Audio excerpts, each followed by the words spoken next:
don't want to keep everybody focused on this right now. I want to party, right? I just want to tell you one short story, and then I'll be back.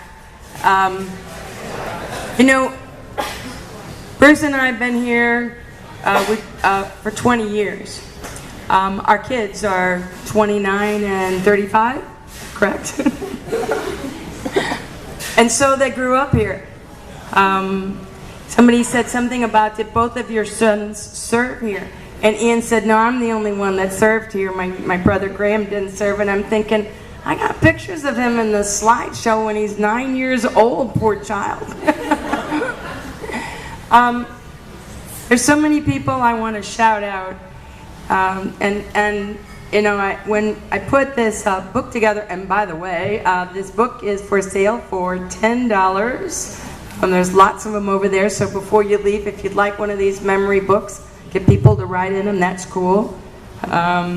Tomorrow at the brunch, there will be a photo booth, so you'll be able to come over there and do selfies and send those to your friends too.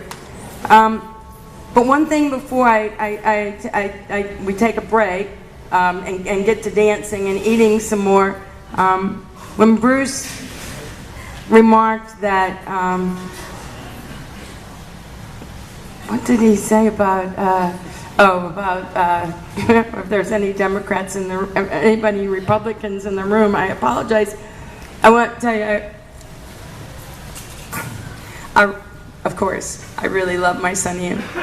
And I felt really badly during his years here because he was stellar.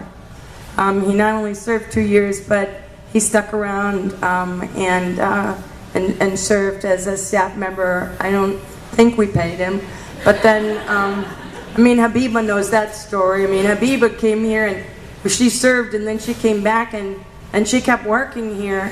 And she kept doing everything, recruiting and stuff. And I finally turned to Bruce and said, you know, she comes in every day. Maybe we ought to start to pay her. She's the only person, the only staff person we had that hired herself. You know. My children were indentured, though they had to be here all the time. But when Ian was in college, when the kids were little, I never wanted to tell them because I told you so.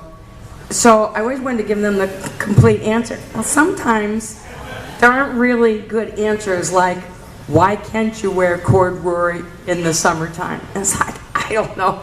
It's in the rule book. So I took up this line, it's in the rule book. And that became kind of like the family joke. I know, Mom, it's in the rule book. But Ian was in college, and he called home a lot. He would read his papers to me over the phone. But one night he called, and I was worrying about this and that and the other thing. And he said, Mom, will you quit worrying? I know the 3 most important rules in the rule book.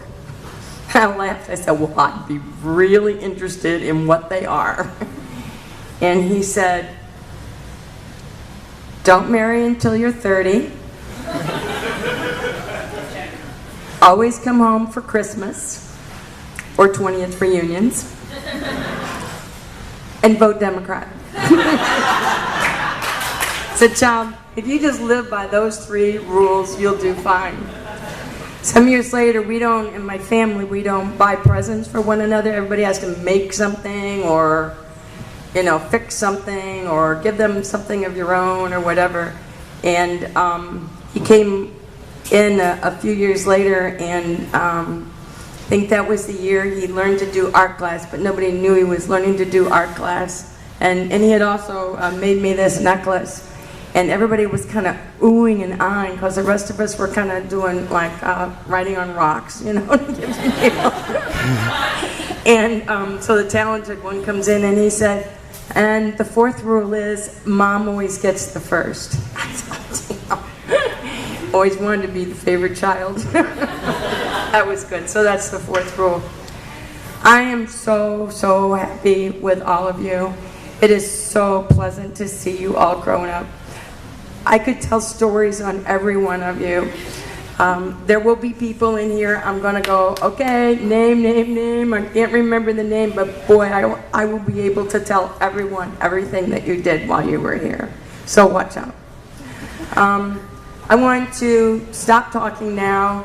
I realize, oh, okay, I can tell them that.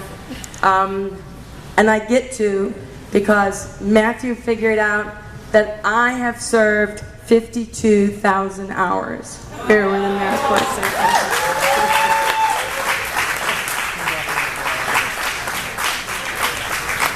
And I didn't even get one education award. One of the cool things about having you all here is, and from all these different years, and you didn't know each other, and yet it's also friendly, is because you have had the same experiences that crossed over years.